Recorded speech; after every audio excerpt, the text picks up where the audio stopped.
जिल्ह्यात शेती साहित्य चोरीच्या घटनांत वाढ. सोलार पंप चोरट्यांच्या टार्गेटवर.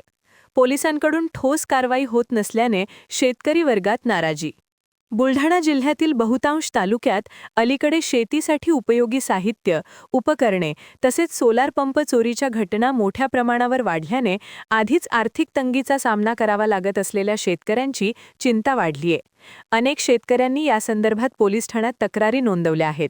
मात्र या तक्रारींवर अद्याप ठोस कारवाई न झाल्याने शेतकऱ्यांमध्ये नाराजी व्यक्त होत आहे.